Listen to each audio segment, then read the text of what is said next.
வணக்கம் traders, welcome to pre market analysis.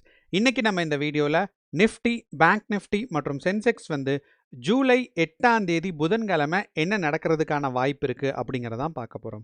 So நேத்தோட market பார்த்தீங்கன்னா நமக்கு வந்து ஒரு ஸ்ட்ராங்கான ஒரு கேப் அப், அதுக்கப்புறம் ஒரு புல்லிஷ் மார்க்கெட்டாக இருக்கும் அப்படிங்கிறது எதிர்பார்த்தோம். ஆனால் நம்ம என்ன சொல்லியிருந்தோம் அப்படின்னா, ஓப்பன் இன்ட்ரெஸ்ட் டேட்டாவில் last 3 hours of open interest டேட்டாவில் ஒரு ஸ்ட்ராங்கான டிக்ரீஸ் இருந்துச்சு. ஸோ அதனால நமக்கு கொஞ்சம் கேர்ஃபுல்லாக இருக்கணும், மார்க்கெட் வந்து டிக்ளைன் ஆகிறதுக்கான வாய்ப்பு இருக்குது அப்படிங்கிறதே சொல்லியிருந்தோம். ஸோ மார்க்கெட் பார்த்தீங்கன்னா நமக்கு வந்து ஒரு கேப் அப்பில் தான் ஓப்பன் ஆச்சு. ஆனால் எக்ஸ்பெக்ட் பண்ண மாதிரி ஒரு 100 பாயிண்ட்ஸ் கேப் அப்பில் ஓப்பன் ஆகாமல் ஒரு 40 பாயிண்ட் கேப் அப்பில் மார்க்கெட் வந்து ஓப்பன் ஆச்சு. அப்போ இந்த 40 பாயிண்ட் கேப் அப்புக்கு அப்புறம் மார்க்கெட் வந்து கன்சாலிடேஷன் ஸ்டேட்டில் இருந்துச்சு. அதுக்கப்புறம் கொஞ்சம் கொஞ்சமாக கீழே இறங்கி ஒரு 2.25 அப்புறம் பார்த்தீங்கன்னா மார்க்கெட் ஒரு ஸ்ட்ராங்கான ஒரு ஸ்டீப் டிக்ரீஸ் வந்திருக்கு. இதுதான் அப்போது நேத்தோட மார்க்கெட் வந்து நமக்கு கேப் அப்பாக ஓப்பன் ஆனாலும் கண்டினியூஸாக மார்க்கெட் மேலே போகாமல் ஒரு ஸ்ட்ராங்கான ஒரு செல்லிங் ப்ரெஷர் வந்திருக்கு. இது ரொம்ப ரொம்ப ஒரு முக்கியமான டேட்டா. அப்போ இந்த செல்லிங் ப்ரெஷர் இன்னைக்கும் கீழே போகிறதுக்கான வாய்ப்பு இருக்கா, இல்லை கண்டினியூ ஆகிறதுக்கான வாய்ப்பு இருக்கான்னு கேட்டிங்கன்னா, ஆமாம், இன்றைக்கும் பார்த்தீங்கன்னா இந்த செல்லிங் ப்ரெஷர் கண்டினியூ ஆகிறதுக்கான வாய்ப்பு இருக்குது. கிஃப்ட் நிஃப்டி பார்த்தீங்க அப்படின்னா ஸ்ட்ராங்கான ஒரு கேப் டவுன் இருக்கிறதுக்கான ஒரு இண்டிகேஷன்ஸ் கொடுக்குது.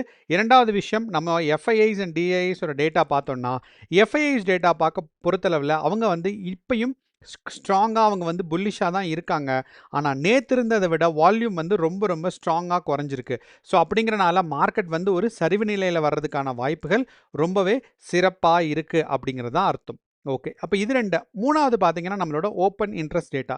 அப்போ இந்த ஓப்பன் இன்ட்ரெஸ்ட் டேட்டா வந்து இன்னைக்கு நமக்கு வந்து ரொம்ப டிபெண்ட் பண்ண முடியாது. காரணம் என்னென்னா, நேற்று எக்ஸ்பைரி ஆகிருக்கிறனால இன்னைக்கு வந்து பார்த்தீங்கன்னா மார்க்கெட்டில் இனிமே தான் ஃப்ரெஷ்ஷாக வந்து மார்க்கெட்டில் வந்து ஸ்டாக்ஸ், அதாவது பொசிஷன்ஸ் எல்லாம் எடுப்பாங்க. ஸோ அப்படிங்கிற பட்சத்தில் நம்ம வந்து நேத்தோடைய ஓப்பன் டேட்டாவை இன்றைக்கி நம்ம ஸ்ட்ராங்காக அனலைஸ் பண்ண முடியாது. அப்போது நமக்கு gift Nifty, FIIs data and price action இது 3 வச்சு பார்க்கும்போதும் மார்க்கெட்டில் ஸ்ட்ராங்கான ஒரு சரிவு நிலை வர்றதுக்கான வாய்ப்பு இருக்குது. வாங்க இப்போ நம்ம சார்ட்டை பார்க்கலாம். ஸோ நான் முன்னாடி சொன்ன மாதிரி ஓப்பன் இன்ட்ரெஸ்ட் டேட்டா பார்த்தீங்கன்னா நமக்கு வந்து ஸ்ட்ராங்காக இருக்காது. காரணம் என்னென்னா, நேற்றே இந்த ஓப்பன் இன்ட்ரெஸ்ட் டேட்டா எக்ஸ்பைரி ஆயிரும் அப்படிங்கிறனால நமக்கு வந்து இன்னைக்கு வந்து நமக்கு வந்து ஒரு புதிய ஓப்பன் இன்ட்ரெஸ்ட் டேட்டா தான் வரும். ஸோ வால்யூம் வந்து பார்த்தீங்கன்னா பயங்கரமான டிக்ரீஸில் இருக்கும். ஸோ அப்போ இந்த ஓப்பன் இன்ட்ரெஸ்ட் டேட்டா எக்ஸ்பைரிக்கு அடுத்த நாள் வந்து நம்ம கன்சிடர் பண்ணக்கூடாது அப்படிங்கிறது ரொம்ப ரொம்ப முக்கியமானது. நான் முன்னாடியே சொன்ன மாதிரி எஃப்ஐஐஸோட டேட்டா பொறுத்தளவில் இண்டெக்ஸ்ட் ஆப்ஷன்ஸில் அண்ட் ஃபியூச்சர்ஸில் பார்த்தீங்கன்னா எஃப்ஐஐஸோட பொசிஷன் என்ன அப்படிங்கிறத நமக்கு பார்க்குறோம். அப்போ இண்டெக்ஸ்ட் ஆப்ஷன்ஸில் பார்த்தீங்கன்னா ஃபியூச்சர்ஸோட டேட்டா கீழே இருக்குது. ஸோ அது அடுத்து பார்த்தீங்கன்னா ஓஏ டேட்டா சேஞ்ச் எப்படி இருக்குங்கிறது. ஸோ ஓஏ டேட்டா சேஞ்சும் இதெல்லாமே இம்பார்ட்டன்ட் தான். பட் நமக்கு வந்து ஆப்ஷன் ட்ரேடர்ஸ்க்கு முக்கியமாக வந்து இண்டெக்ஸ்ட் ஆப்ஷன்ஸில் வந்து அவங்களோட டேட்டா என்ன அப்படிங்கிறது தான். ஸோ இந்த இண்டெக்ஸ்ட் ஆப்ஷன்ஸில் பார்க்கும்போது இந்த இடத்துல பார்த்தீங்கன்னா ஜூலை 6ஆம் தேதி முடிவில் அவங்க வந்து நெட் புல்லிஷாக இருந்திருக்காங்க எஃப்ஐஐஸ். ஆனால் அதே சமயம் ஜூலை 7ஆம் தேதி நமக்கு பார்த்தோம் அப்படின்னா நெட் புல்லிஷாக தான் இருக்காங்க. ஆனால் இந்த வால்யூம் தான் டிஃப்ரென்ஸ் இருக்குது. இந்த இடத்துல பார்த்தீங்கன்னா நமக்கு வந்து எஃப்ஐஐஸோட கால் ஆப்ஷன் சேஞ்ச் இந்த இடத்துல நமக்கு பார்க்கும்போது கால் ஆப்ஷன் சேஞ்சுன்னு இருக்குது பாருங்கள். இது வந்து 132 இருக்குது. ஸோ அதுக்கு கீழே கொடுத்துருக்காங்க லாங்கில் எவ்வளோ இருந்தாங்க, ஷார்ட்டில் எவ்வளோ இருந்தாங்க, எவ்வளவு சேஞ்ச் இருக்குது அப்படிங்கிறது அது உங்களோட இன்ஃபர்மேஷனுக்காக. ஆனால் நம்ம வந்து இந்த டேட் கொடுத்துருக்கு ஜூலை 7 டியூஸ்டேன்னு சொல்லி. அதுக்கப்புறம் பார்த்தீங்கன்னா எஃப்ஐஐ கால் சேஞ்சுன்னு இருக்கு பாருங்க. இந்த எஃப்ஐஐ கால் சேஞ்ச் தான் கொஞ்சம் ஏதோ கன்ஃபியூஸ் ஆகுது. இந்த எஃப்ஐஐ கால் சேஞ்ச் வந்து 132 இருக்குது. ஆனால் அதே சமயம் நேற்று நீங்கள் பார்த்தீங்க அப்படின்னா கால் சேஞ்ச் வந்து 4820 44,820 இருக்குது. ஸோ அப்போ இந்த 44,000 குவான்டிட்டியில் இருக்க கால்லேருந்து பார்த்தீங்க அப்படின்னா அவங்க வந்து வெறும் 130 குறைஞ்சிருக்காங்க. அண்ட் இந்த வால்யூம் டிக்ரீஸ் வந்து ரொம்ப ரொம்ப சிக்னிஃபிகண்ட் ஆனது. ஆனால் நமக்கு நிஃப்டி வந்து இவ்வளவு ஸ்ட்ராங்காக நமக்கு வந்து குறையலை.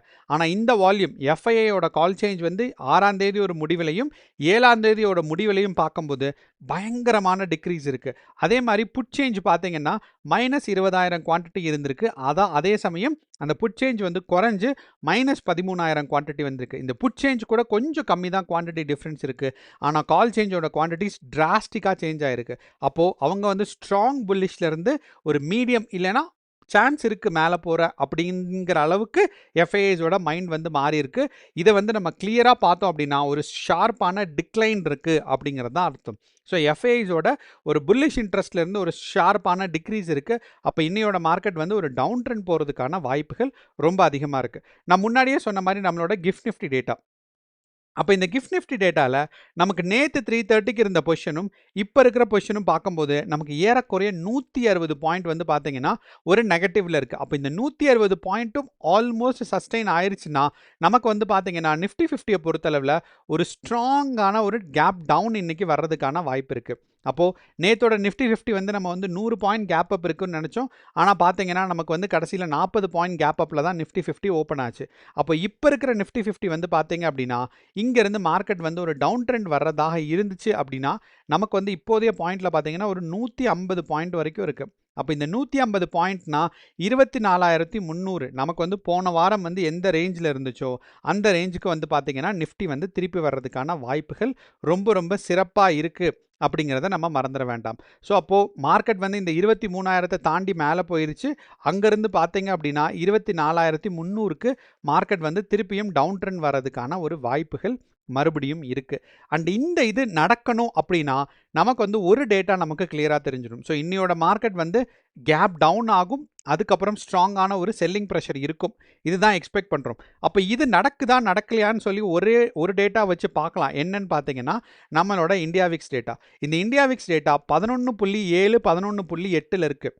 ஃபஸ்ட்டு கேண்டிலே பார்த்தீங்கன்னா ஒரு ஸ்ட்ராங்கான ரெட் கேண்டில் இருக்கணும், ஸ்ட்ராங்கான க்ரீன் கேண்டில் இருக்கணும். ஏன்னா இந்தியா விக்ஸ் வந்து பாசிட்டிவாக இருந்தால் தான் நிஃப்டி வந்து டவுன் ட்ரெண்ட் வரும். ஸோ அந்த ஒரு காரணத்தினால ஸ்ட்ராங்கான க்ரீன் கேண்டில் இங்கே இருக்கணும். இந்த க்ரீன் கேண்டில் வந்து ஃபஸ்ட்டு ஒரு 15 மினிட்ஸ்க்குள்ளே வந்துருச்சு, இல்லை 30 மினிட்ஸ்க்குள்ளே வந்துருச்சுனாவே நமக்கு இன்னைக்கு மார்க்கெட் வந்து ஒரு ஸ்ட்ராங்கான டவுன் ட்ரெண்ட் அண்ட் நமக்கு வந்து மார்க்கெட்டில் செல்லிங் ப்ரெஷர் புட் ஆப்ஷன்ஸ் தான் வந்து ப்ராஃபிட்டபுளாக இருக்கிறதுக்கான வாய்ப்புகள் சிறப்பாக இருக்குது. ஸோ இதுதான் நம்மளோட ஒரு ஓவரால் அனாலிசிஸ். அண்ட் இன்னையோட அனாலிசிஸ் பார்த்தீங்கன்னா கொஞ்சம் ஷார்ட்டாக தான் இருக்கும்.